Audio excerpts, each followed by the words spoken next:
22 जनवरी का वो पावन दिन जब हमारे देश की अयोध्या नगरी में श्री राम लला की प्राण प्रतिष्ठा की गई। सारा देश मानो राममय हो गया था। अयोध्या श्री राम का जन्म स्थान है, इसलिए ये मंदिर और भी खास महत्व रखता है। श्री राम की जन्म गाथा से लेकर उनकी कर्म गाथा को हम बखूबी रामायण के जरिए जान सकते हैं।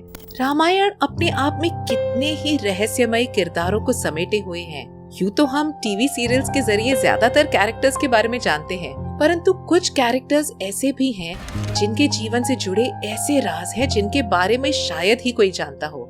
जैसे कि ये तो हम सभी जानते हैं कि कुंभकर्ण साल के 6 महीने सोकर बिताता था, लेकिन ये कोई नहीं जानता कि आखिर ऐसा क्यों था। क्यों कुंभकर्ण 6 महीने तक सोया करता था। साथ ही रावण की पत्नी मंदोदरी के बारे में ऐसे ही बहुत से मिस्टीरियस कैरेक्टर्स से भरा पड़ा है रामायण का सार, जिसके बारे में हम कुछ तो जानते हैं, लेकिन उनसे जुड़े कुछ ऐसे फैक्ट्स हैं जिन्हें जानना अभी बाकी है। तो चलिए आज हम आपको उन रहस्यमय कैरेक्टर्स से रूबरू कराते हैं।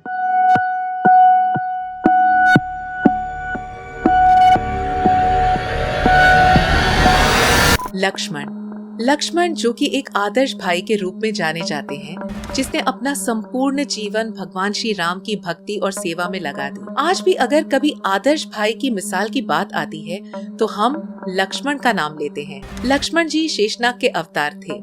लक्ष्मण से जुड़ी ये बातें तो हम सभी जानते हैं, लेकिन क्या आप ये जानते हैं कि लक्ष्मण अपने भाई श्री राम से इतना प्रेम करते थे कि उन्होंने उनसे दूर होने के बदले मृत्यु को चुनना बेहतर समझा। जी हाँ फ्रेंड्स, जब श्री राम को अयोध्या का राजा बने काफी समय बीत गया था, तो एक दिन साक्षात काल अर्थात यमराज एक तपस्वी के रूप में अयोध्या आए। उन्होंने श्री राम से एकांत में बात करने की इच्छा जाहिर की और कहा कि यदि कोई भी व्यक्ति इस एकांत को भंग करने की चेष्टा करता है तो वो मर जाएगा।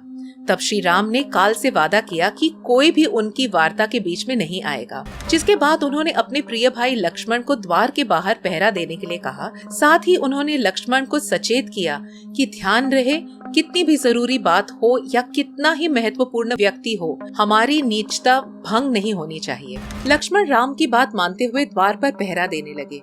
दरअसल काल रूपी वो ऋषि भगवान श्री राम को ये संदेश देने आए थे कि अब भगवान श्री राम की मनुष्य योनि की समाप्ति का समय निकट है। इसलिए वो नहीं चाहते थे कि उनकी और प्रभु श्री राम के बीच की ये वार्ता तीसरा कोई भी सुने।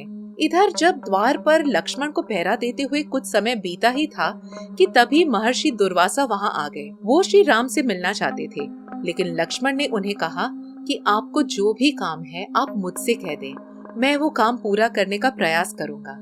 इतना सुनते ही दुर्वासा मुनि क्रोध में आ गए और उन्होंने कहा कि अगर तुमने मेरे बारे में जाकर राम को नहीं बताया तो मैं तुम्हारे पूरे राज्य को श्राप दे दूंगा। धर्म संकट में फंसे लक्ष्मण ने अपने प्राणों की परवाह न करते हुए पूरी प्रजा के बारे में सोचा और अंदर जाने का फैसला किया और श्री राम कक्ष में चले आए। इसके बाद श्री राम ने मुनि दुर्वासा का आदर सत्कार किया और बाद में उन्हें काल को दिया अपना वचन याद आया।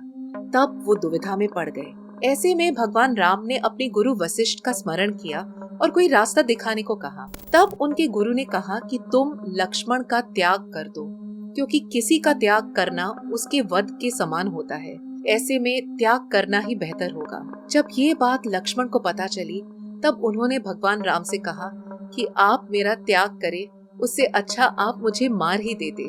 जिसके बाद लक्ष्मण ने जल समाधि लेकर अपनी जीवन लीला समाप्त कर दी। मंदोदरी, रावण पत्नी मंदोदरी, जिन्होंने राक्षस पत्नी होते हुए भी कभी अधर्म का साथ नहीं दिया। वो एक कर्तव्य परायण और धर्म के रास्ते पर चलने वाली स्त्री थी। मंदोदरी रावण को उसके गलत कामों के लिए हमेशा टोकती थी। ये जानकर कि रावण अपने विनाश के मार्ग पर जा रहा था, मंदोदरी उसे लगातार धर्म के मार्ग पर लाने का प्रयास करती रहती थी। ये अलग बात है कि रावण ने कभी उनकी बात नहीं मानी। वो पंच कन्याओं में से एक थी। मंदोदरी के पिता का नाम मायासुर था और माता हेमा थी, जो कि एक अप्सरा थी। एक अप्सरा की पुत्री होने के नाते मंदोदरी काफी खूबसूरत थी, लेकिन मान्यताओं के अनुसार मंदोदरी अपने पूर्व जन्म में एक बेहद खूबसूरत अप्सरा थी और उनका नाम मथुरा था। एक बार मथुरा नाम की ये अप्सरा घूमते हुए कैलाश पर्वत पहुंच गई। वहां उन्होंने भगवान शिव को तपस्या में लीन देखा और उन पर मोहित हो गई। इस वजह से मथुरा ने भगवान शिव को आकर्षित करने का प्रयास किया। इसी दौरान वहां माता पार्वती आ गई और उन्हें मथुरा पर क्रोध आ गया। आवेश में उन्होंने मथुरा को 12 साल तक मेंढक बनकर कुएं में रहने का श्राप दे दिया। इस बीच भगवान शिव की तपस्या टूटी और उन्होंने पार्वती जी को मनाने की कोशिश की, लेकिन वे नहीं मानी। उन्होंने मथुरा से कहा कि वो अपना श्राप तब वापस ले सकती हैं अगर वो कठोर तप करती है, तो वो अपने वास्तविक रूप में वापस आ सकती है। माँ पार्वती द्वारा दिखाए गए मार्ग के बाद मथुरा ने लंबे वक्त तक कठोर तप किया। इस दौरान असुरों के देवता मायासुर और उनकी अप्सरा पत्नी हेमा भी पुत्री प्राप्ति के लिए तपस्या कर रहे थे। उधर अपने कठोर तप की वजह से मथुरा माँ पार्वती के श्राप से मुक्त हो जाती है और कुएं से बाहर निकलने के लिए आवाज देती है। मायासुर, जो कि पास ही अपनी पत्नी के साथ तप कर रहे थे, उन्हें मथुरा की आवाज कुएं में से आती है और वे उसे बाहर निकाल लेते हैं, जिसके बाद वे दोनों मथुरा को बेटी के रूप में गोद ले लेते हैं। मायासुर अपनी गोद ली हुई बेटी का नाम मंदोदरी रखते हैं, जिनका विवाह आगे चलकर राक्षस राज रावण के साथ होता है। कुंभकर्ण रावण का छोटा भाई था, जो कि उसी की तरह तपस्वी और बलशाली था। उसने कठोर तप करके कितने ही वरदान प्राप्त किए थे। कहते हैं कुंभकर्ण की 6 महीने तक सोने की आदत भी एक वरदान या यूं कहे कि एक श्राप का ही परिणाम था। कुंभकर्ण महान ऋषि विश्वा व माता कैकसी का पुत्र व लंका के राजा रावण का छोटा भाई था। वो बचपन से ही विशाल शरीर का था, जो कि दिन प्रतिदिन सामान्य मनुष्य के शरीर से बहुत बड़ा होता जा रहा था। इसी कारण उसे इतनी भूख लगती थी कि वो प्रतिदिन अकेले ही सैकड़ों लोगों का खाना खा जाता था, जिस कारण पृथ्वी पर अन्न भंडार की भी कमी होने लगी थी। उसकी भूख इतनी ज्यादा बढ़ जाती थी कि यदि उसे भोजन ना मिले तो वो अपने आसपास के लोगों को खाने लगता था। उसकी वजह से पृथ्वी तो क्या, स्वर्ग के देवता तक परेशान हो उठे थे। एक बार कुंभकर्ण ने अपने दोनों भाई रावण व विभीषण के साथ मिलकर भगवान ब्रह्मा की कठोर तपस्या की। तीनों भाइयों की तपस्या से प्रसन्न होकर भगवान ब्रह्मा ने उन्हें दर्शन दिए और रावण तथा विभीषण की इच्छा अनुसार उन्हें वरदान भी प्रदान किया। लेकिन जब बारी कुंभकर्ण की आई तो वो वरदान स्वरूप इंद्र का आसन मांगने वाला था। इसके बाद देवताओं पर कुंभकर्ण का अधिकार हो जाता, जिससे इंद्र बहुत डर गए। किंतु भगवान ब्रह्मा उसे वरदान देने से मना नहीं कर सकते थे, क्योंकि किसी को भी उसकी तपस्या का फल देना उनका कर्तव्य था। इसीलिए इंद्र माता सरस्वती के पास सहायता मांगने के लिए गए। जब इंद्र ने माता सरस्वती को सारी बात बताई तो माता सरस्वती ने एक योजना बनाई। उन्होंने देव इंद्र को कहा कि जब कुंभकर्ण भगवान ब्रह्मा जी से वरदान मांग रहा होगा, तब माता सरस्वती उसकी जिह्वा पर बैठ जाएगी, जिस कारण वह इंद्रासन की जगह निद्रासन मांग लेगा। और हुआ भी यही।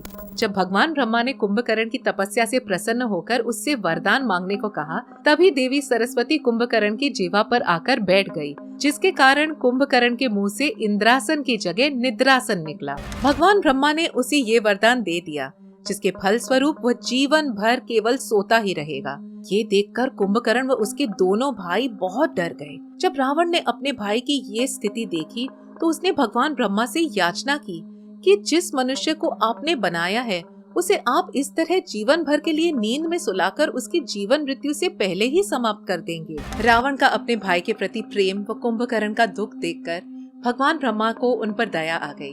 उन्होंने कहा कि क्योंकि ब्रह्म वाक्य झुटलाया नहीं जा सकता है, फिर भी वे कुंभकर्ण को 6 महीने में 1 दिन निद्रा से जागने की अनुमति देते हैं।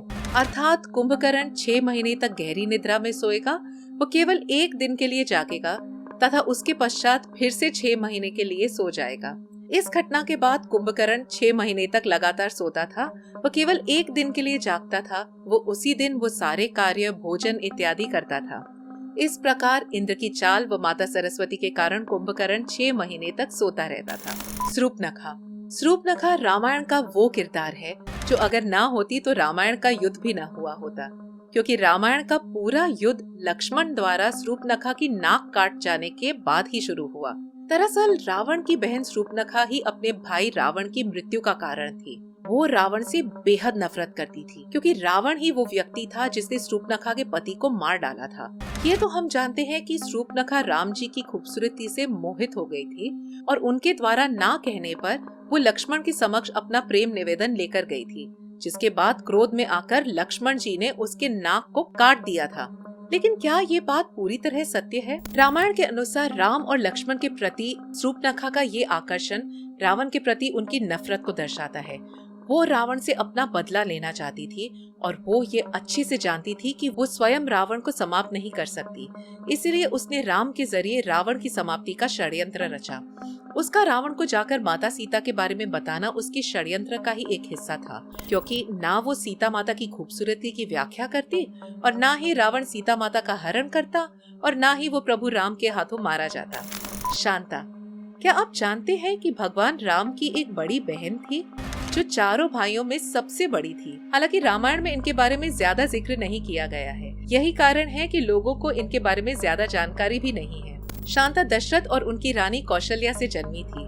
वो ज्यादा समय अपने माता पिता के साथ नहीं रही, क्योंकि रानी कौशल्या की बहन यानी श्री राम की मौसी वर्षिणी की कोई संतान नहीं थी। इसलिए शांता को बचपन में ही वर्षिणी और उनके पति व अंग देश के राजा रोमपद ने गोद ले लिया था। ऐसा बताया जाता है कि एक बार यूं ही वर्षिणी ने मजाक में शांता को गोद लेने की इच्छा जाहिर की थी, जिसे सुनकर राजा दशरथ ने खुद ही उन्हें अपनी बेटी गोद देने का वचन दे दिया।